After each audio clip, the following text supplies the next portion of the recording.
은혜 받으실 말씀은 시편 30편 3절에서 6절과 11절에서 12절까지 말씀입니다. 시편 30편 3절에서 6절과 11절에서 12절까지 말씀을 다 같이 봉독하겠습니다. 야훼여, 주께서 내 영혼을 스올에서 끌어내어 나를 살리사 무덤으로 내려가지 아니하게 하셨나이다. 주의 성도들아, 야훼를 찬송하며 그의 거룩함을 기억하며 감사하라. 그의 노염은 잠깐이요 그의 은총은 평생이로다. 저녁에는 울음이 깃들일지라도 아침에는 기쁨이 오리로다. 내가 형통할 때에 말하기를 영원히 흔들리지 아니하리라 하였도다. 주께서 나의 슬픔이 변하여 내게 춤이 되게 하시며 나의 베옷을 벗기고 기쁨으로 띄우셨나이다. 이는 잠잠하지 아니하고 내 영광으로 주를 찬송하게 하심이니 야훼 나의 하나님이여, 내가 주께 영원히 감사하리이다. 아멘. 인사 나누겠습니다. 오늘은 참으로 좋은 날입니다. 사랑의 주님이 우리 함께 계십니다. 예수님 안에서 좋은 일이 있습니다.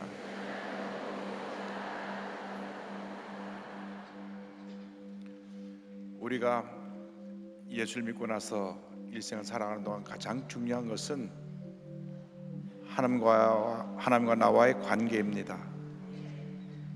늘 하나님 앞에 비춰진 나의 모습이 어떠할까 자신을 살펴보아야 되는 것입니다. 주님 앞에 인정받는 주님의 사람들이 되기를 바랍니다. 세상 사람들이 인정하는 것은 잠시 잠깐 있다 지나가는 것이지만은 하나님의 인정은 영원한 것입니다. 그래서 우리가 지난 6개월을 돌아보면서 우리 주님 앞에서 정말 주님 보시기에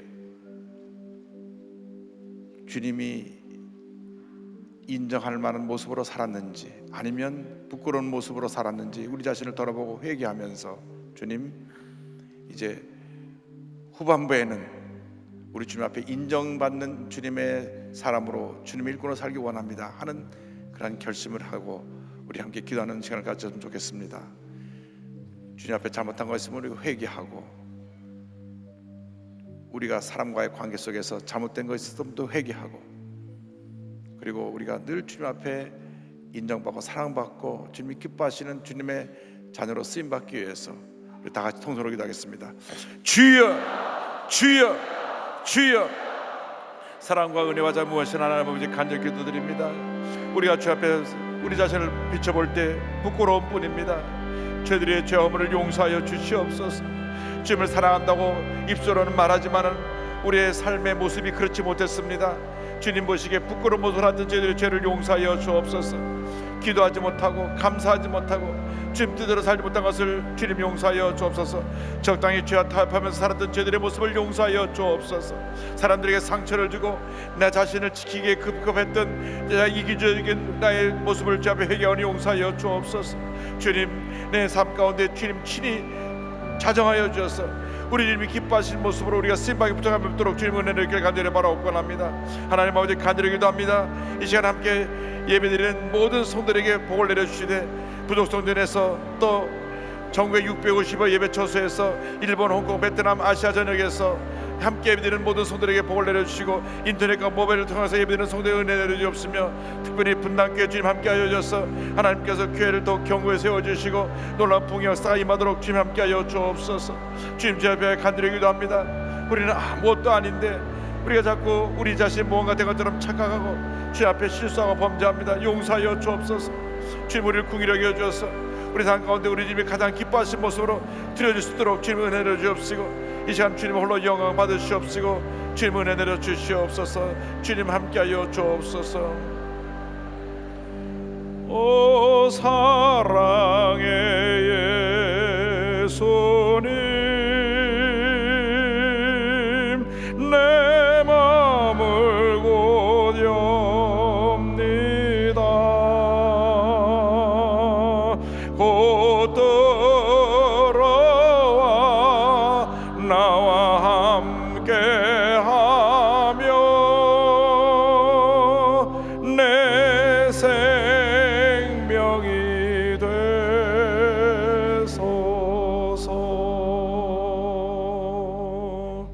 사랑과 은혜와 자비가 무하신 하나님 아버지, 주님이 저들 이처럼 사랑하여 주셔서 죄와 절망 가운데 살고 있던 저들을 택하여 구원하여 주셔서 하나님 자녀가 되었고, 오늘 이 시간 이 자리까지 오게 되었는데 우리가 그 크신 은혜를 망각하고 내 뜻대로 내 고집대로 살면서 적당히 죄와 타협하고 주님 보시기에 부끄러웠던 삶을 살았던 것을 회개합니다. 주님 용서하여 주옵소서. 우리 삶이 주님 앞에 주님 보시기에 아름다운 삶, 인정받는 삶, 주님이 기뻐하시는 삶이 될 수 있도록 우리 일생을 주님 인도하여 주시고 은혜와 복을 내려 주시옵소서. 예수님의 이름으로 기도 올리옵나이다. 아멘. 여러 해 동안 주 떠나 세상 연락을 즐기고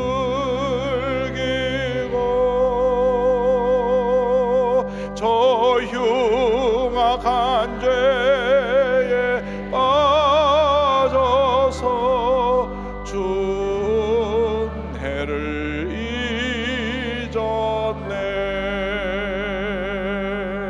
오 사랑의 예수님, 내 맘을 고렵니다.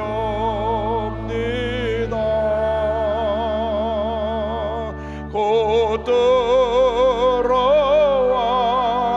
나와 함께하며 내 생명이 되소서. 아멘. 오늘 말씀의 제목은 그의 은총은 평생이로다입니다. 시편 30편 말씀을 중심으로 하여 함께 은혜 나누기 원합니다. 제목을 한번 따라해 주시기 바랍니다. 그의 은총은 평생이로다. 그의 은총은 평생이로다. 한 번 더 합니다. 그의 은총은 평생이로다. 할렐루야. 이상 모든 사람들이 한 번뿐인 인생을 살아갑니다. 두 번 인생을 사는 사람은 한 사람도 없습니다. 그런데 모두가 자기가 세상의 중심이 되어서 자기가 자기 삶의 주인이 되어서 살아갑니다. 그러다 보니까 모든 것이 자기 중심적이고, 다시 말하면 이기주의적이고 자기 주관적입니다. 그래서 나와 뜻을 같이 하는 사람들을 좋다고 생각하고, 나와 뜻이 다른 사람은 틀렸다고 생각하고 같이 하려고 하지 않습니다. 그런데 이 문제가 예수를 믿고 나서도 그 모습을 버리지 못하는 것입니다. 신앙생활 하면서도 늘 자기 중심적으로 모든 걸 생각하고 판단하기 때문에 은혜 받는 것도 굉장히 선별적입니다. 듣다가 날 야단치는 것 같으면 오늘 은혜가 안 돼. 또 말씀을 듣다가 본인에게 감되는 말씀이 들리면 오늘 참 은혜로운 말씀 들었다고 말합니다. 똑같은 말씀인데도 듣는 귀에 따라서 은혜가 되기도 하고 은혜가 안 되기도 하는 것입니다. 문제는 어디 있느냐 하면, 예수를 믿고 난 다음 신앙생활의 주체가 내가 아니라 우리 주님이 되셔야 되는데, 아직도 내가 주님 대신에 내가 주인이 되어서 모든 것을 판단하고 결정하고 정죄하기 때문에 이런 문제가 생겨나는 것입니다. 예수를 오래 믿은 것이 중요한 것이 아닙니다. 달라져야 합니다. 10년 교회를 다녔다고, 20년 교회를 다녔다고 그것이 훌륭한 신앙의 모습을 말하는 것은 아닙니다. 여전히 자기 중심적으로 신앙생활하고 있다고 하면 그는 지금 잘못 믿고 있는 것입니다. 예수 믿고 바뀌어야 됩니다. 근본이 바뀌어야 되는 것입니다. 내가 내 삶의 중심이 아니라 주님이 내 삶의 중심이 되시는 삶으로 바뀔 때 그것이 진정한 신앙생활이 되는 것이고, 그것이 성숙한 신앙인의 모습이 되는 것입니다. 우리 주님은 참으로 좋으신 주님이십니다. 우리가 그렇게 부족하고 연약한 모습을 지니고 신앙생활하고 있음에도 불구하고 우리를 여전히 사랑하시고 용서하시고 우리를 이끌어 주시는 참으로 좋으신 우리 주님이 되십니다. 그래서 예수 믿고 나서 우리의 일생은 감사의 일생이 되어야 합니다. 감사는 신앙의 성숙도하고 비례합니다. 믿음이 많이 자란 사람, 믿음의 사람들은 감사를 많이 하고, 믿음이 없는 사람들은 늘 쉽게 불평하고 원망하고 남을 비판합니다. 여러분, 주님 안에서 성숙한 그리스도인이 되어서 넘치는 감사의 삶을 살아가기를 주님의 이름으로 축원합니다. 무엇보다도 감사한 것은 내가 말할 수 없는 어려움과 문제를 만났을 때 주님이 그때 나를 그 모든 어려움에서 건져주시고 문제를 해결하고 어려움을 이길 수 있게 만들어 주신다고 하는 것입니다. 먼저 절망에서 건져주신 하나님에 대해서 함께 말씀을 나누기 원합니다. 시편 30편 3절은 이와 같이 말씀합니다. 야훼여, 주께서 내 영혼을 수월에서 끌어내어 나를 살리사 무덤으로 내려가지 아니하게 하셨나이다. 수월이라고 하는 것은 죽은 다음에 가는 곳입니다. 그러니까 얼마나 그가 힘들고 어려웠든지 내 영혼이 마치 죽은 자의 모습과 같습니다. 너무나 힘들고 고통스럽고 어렵습니다. 이런 고백을 하고 있는 것입니다. 사람이 살다 보면 예기치 어려움이 다가옵니다. 믿었던 사람이 배신할 때 그 상처가 얼마나 큰지 모릅니다. 제가 잘 아는 회사 CEO가 되신 분이 말씀하기를 정말로 그 회사에서 충성하고 20년 넘게 요직을 다 거치고 해서 모든 중요한 소리를 다 맡겼는데 나중에 정년되어서 퇴사할 때가 되니까 회사 기밀을 빼돌려 갖고 딴 데 유출시켜서 큰 손해를 입혔다는 얘기를 들었습니다. 그렇게 믿었던 사람인데 하루아침에 배신자가 된 것입니다. 사람에게 배신당하는 것처럼 큰 고통이 없습니다.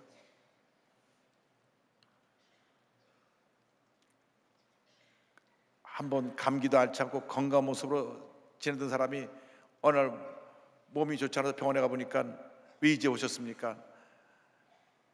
암이 지금 온몸에 다 퍼져 있습니다. 수술해도 어떻게 완치가 되기 어렵겠습니다 하는 말을 들었을 때 그 충격과 그 절망은 말도 할 수 없을 것입니다. 가정에 문제가 생겨났을 때 착하던 아이가 어느 날 갑자기 사춘기에 접어들면서 나쁜 친구를 막 사귀고 집을 나가고 잘못된 일을 행해서 경찰에 붙잡혀 왔을 때 부모님의 마음은 무너집니다. 참으로 힘든 것은 이렇게 힘들고 어려움을 당할 때 내 옆에 있던 사람들이 하나둘 떠난다는 것입니다. 사람이 잘 될 때는 문전성시를 이룬다고 사람들이 많이 찾아옵니다. 잘 될 때, 높은 자리에 있을 때는 막 사람들이 찾아와서 덕담을 하고 명절 때가 되면 선물을 바리바리 싸들고 와서 쌓아놓고 갑니다. 그런데 내가 그 좋은 자리에 있다가 내려 앉으면 그냥 썰물 빠지듯이 사람들이 쫙 떠나가 버리는 것입니다. 마음이 얼마나 허전하고 그 마음이 절망하게 되는지 모릅니다. 사람들은 이렇게 간사한 것입니다. 자기에게 잘일 때는 그냥 간을 빼듯이 잘하다가도 조그만 자기에게 손해가 있고 불이익이 있다고 하면 가차없이 고개를 돌려보는 것이 세상 사람들의 모습입니다. 그러나 우리 주님은 절대로 우리를 떠나지 아니하시고 그런 절망의 상황에 처했다고 할지라도 고개를 돌리지 아니하시고 우리를 그 절망의 자리에서 건져주시고 지키시고 보호하시고 그 걸음을 인도해 주시는 것입니다. 절대 여러분은 외톨이가 아닙니다. 주님이 여러분과 함께하고 계시기 때문입니다. 무엇보다도 가장 큰 것은 우리의 뼛속 깊이 우리를 괴롭히고 있는 죄의 문제입니다. 죄. 이 죄는 중독성이 있습니다. 이 중독은 다 죄와 연관이 있어요. 우리나라에 만연한 알코올 중독, 요즘 급속도로 퍼지는 마약 중독, 게임 중독, 도박 중독, 이런 중독들이 사람을 완전히 파멸로 이끌어갑니다.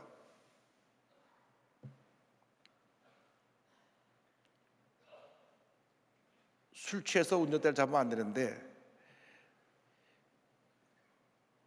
작년에 만취해서 사고를 해서 만취된 운전사에서 죽은 사람이 346명이고 부상을 당한 사람이 32,952명입니다. 윤창호라고 하는 아주 젊고 장래가 촉망되는 청년이 만취한 운전사에서 치여 죽었어. 법을 고쳤습니다. 그래서 강력하게 법을 세우고 이제는 음주운전한 사람에게 큰 벌을 내겠다 하고 단속한다고 예고도 하고 그러면서 단속을 시작했는데 일주일 만에 270명이나 잡혔어요. 참 정신 나간 사람들이 있어요. 이렇게 여러분, 이 죄 문제, 중독 문제를 내가 스스로 끊어내기가 힘듭니다. 그래서 사도 바울이 로마서 7장 24절에 오라 나는 곤고한 사람이로다 이 사망의 몸에서 누가 나를 건져내랴 외쳤던 것입니다. 오직 주님만이 우리를 이 사망의 자리에서, 절망에 대해서 건질 수 있습니다. 내 힘으로는 이 중독을 끊어낼 수가 없습니다. 도박 중독은 완전히 아편과 같은 것입니다. 주님만이 우리를 그 중독에서 건져낼 수가 있습니다. 다시 고백합니다. 시편 18편 1절에 나의 힘이 되신 야하여 내가 주를 사랑하나이다. 나의 힘이신 야하여, 나의 생명 되신 야하여 내가 주님을 사랑합니다. 나의 모든 것이 되시는 주님, 내가 주님을 사랑합니다. 주님만이 나의 힘이 되시고 나의 생명이 되시고 나의 모든 것이 되시고 나의 능력이 되시고 나의 구원이 되시는 것입니다. 나를 죄와 사망의 몸에서 건져낼 분은 우리 주님 한 분밖에 없습니다. 그래서 우리가 주 앞에 부르짖어 기도해야 되는 것입니다. 시편 30편 2절에 야훼 내 하나님이여 내가 주께 부르짖음에 나를 고치셨나이다 성경을 말씀하고 있습니다. 나를 고쳐준 주님 앞에 감사와 찬양과 영광을 돌려야 됩니다. 시편 136편 1절에 이와 같이 감사의 찬양을 드리고 있습니다. 야훼께 감사하라 그는 선하시며 그 인자하심이 영원하미로다. 할렐루야. 넘치는 감사로 주 앞에 나가길 바랍니다. 둘째로 주님은 우리의 절대 희망이 되십니다. 이상 모든 사람들이 절망을 얘기합니다. 이상은 절망이라고 하는 어두움에 뒤덮여 있습니다. 그러나 주님은 우리의 절대 희망이 되십니다. 시편 30편 4절 5절에 이와 같이 말씀합니다. 주의 성도들아 야훼를 찬송하며 그의 거룩함을 기억하며 감사하라. 그의 노염은 잠깐이요 그의 은총은 평생이로다. 저녁에는 울음이 깃들지라도 아침에는 기쁨이 오리로다. 할렐루야.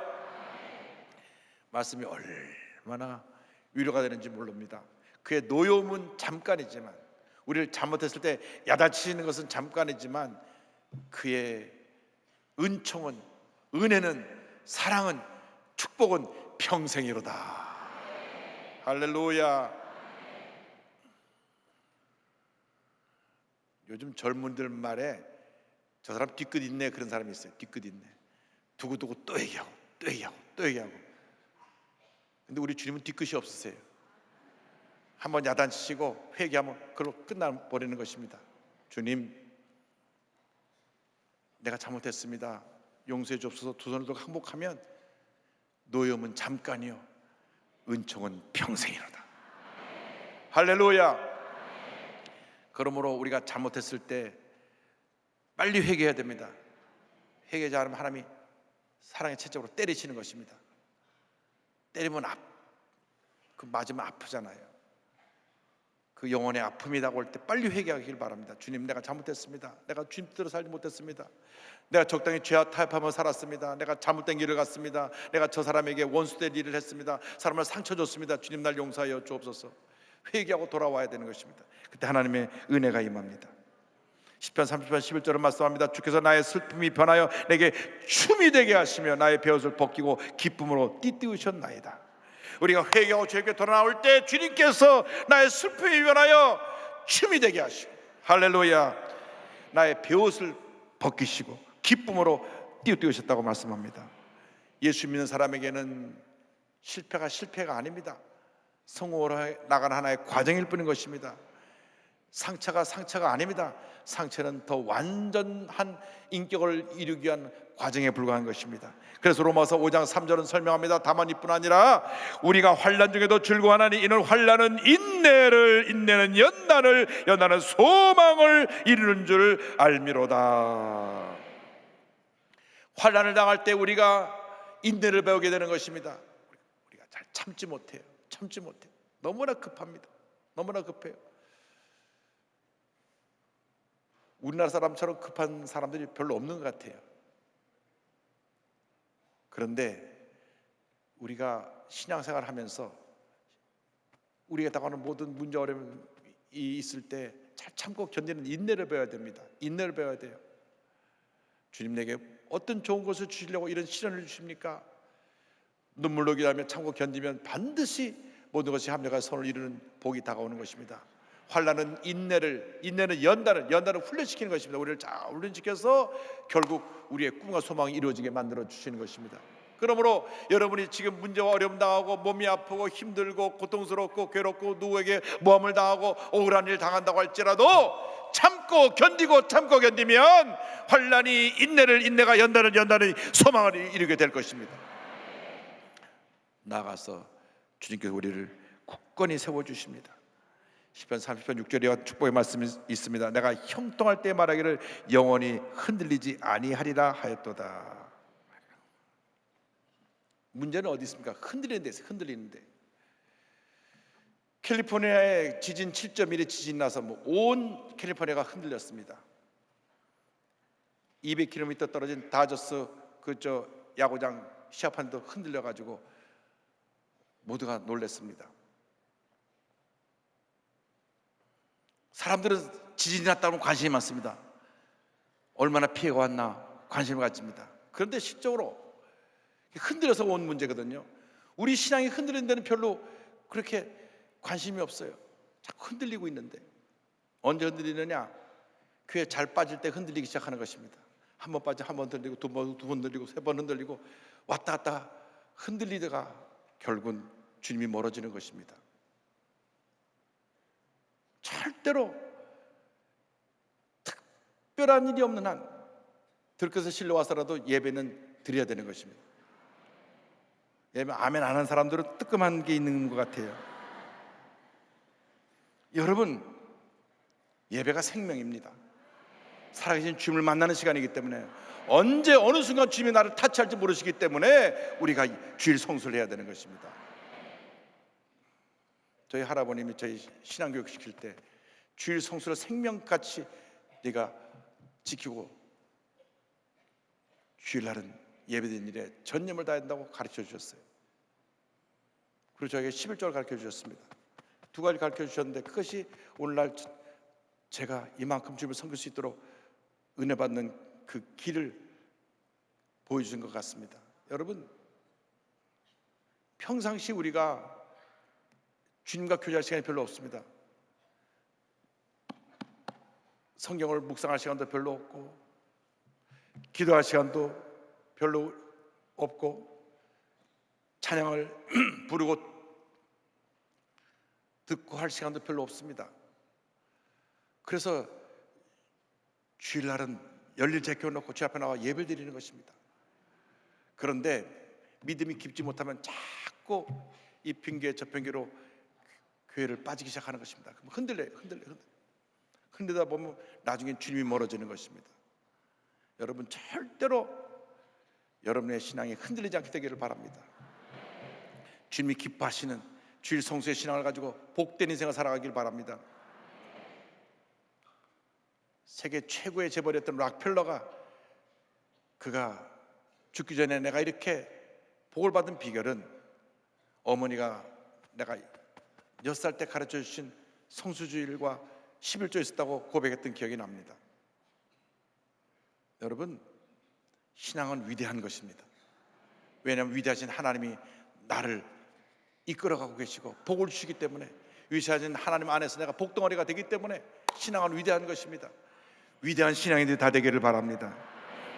주님이 우리를 굳건히 세워주십니다. 어떤 문제와 어려움에다가도 나를 굳건히 세워주시는데, 여러분 잘 될 때, 형통할 때 조심하시길 바랍니다. 시편 30편 7절에 이와 같은 말씀이 나옵니다. 야훼여, 주의 은혜로 나를 산같이 굳게 세우셨더니 주의 얼굴을 가리심에 내가 근심하였나이다. 이 말씀 보니까 나를 아주 굳세게 산처럼 세워놓으시는데 주님이 고개를 돌리신 거예요. 주님이 고개를 돌리시면 그때로부터가 큰 절망이요, 문제입니다. 주님 우리를 지켜보셔야 되는데 고개를 돌리시는 거예요.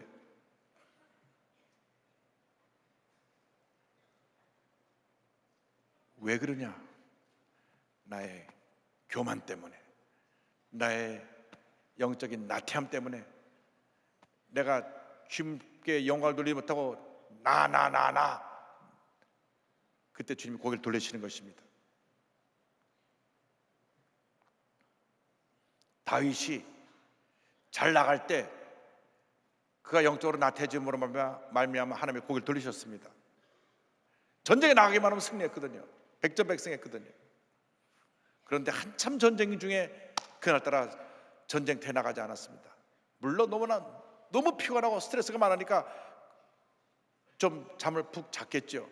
물론 그런 쉼도 필요합니다. 재충전을 위해서. 그러나 육신이 쉼과 동시에 영적인 긴장까지 풀어버리면 큰일 나는 것입니다.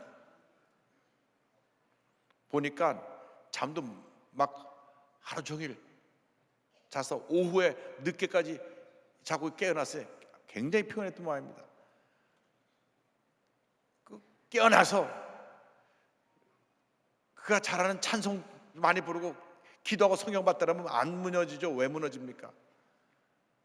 나가지고 어슬렁어슬렁 남의 집 기웃거리다가 못 볼 거 봐가지고 그만 무너진 것입니다. 하나님이 치셨습니다. 그의 아이가 죽었습니다. 그 후로 많은 연단이 따랐습니다. 다시 철저히 회개하고 돌아섰기 때문에 하나님이 다시 은혜를 베풀어 주셨지만은 그러한 일들이 있어서는 안 됩니다. 여러분이 굳건히 여러분의 자리를 지키고 여러분을 굳게 세워서 주님께 영광 돌리는 삶을 살아야 되는 것입니다. 고린도서 10장 12절 말씀입니다. 그런즉 선줄로 생각하는 자는 넘어질까 조심하라. 늘 우리가 잘 될 때, 칭찬받을 때, 박수갈채 받을 때 조심하고 겸손하고 주님이 날 사용하신다 생각하고 주님께 영광을 돌리는 여러분 모두가 되기를 바랍니다. 골로새서 2장 6절 7절에 이와 같은 말씀이 나옵니다. 그러므로 너희가 그리스도 예수를 주로 받았으니 그 안에서 행하되 그 안에 뿌리를 박으며 세움을 받아 교훈을 받은 대로 다 같이요 믿음에 굳게 서서 감사함을 넘치게 하라. 믿음에 굳게 서서 감사함을 넘치게 하라. 믿음에 굳게 서서 감사함을 넘치게 하라. 감사함을 넘치게 하라. 할렐루야. 감사는 신앙의 성숙도와 함께 비례합니다. 믿음이 큰 사람, 성숙한 사람은 넘치는 감사를 드리고, 믿음이 없는 사람, 초보적인 신앙에 머무르는 사람은 늘 불평하고 원망하고 남탓만 합니다. 저 사람 때문에 이렇게 됐어, 저 사람 때문에 이렇게 됐어, 저 사람도 이렇게 됐어, 이렇게 얘기합니다. 여러분, 은혜 받은 사람들은 다 제 탓입니다. 다 제 탓입니다. 제가 잘못했습니다. 제가 부족해서 그랬습니다.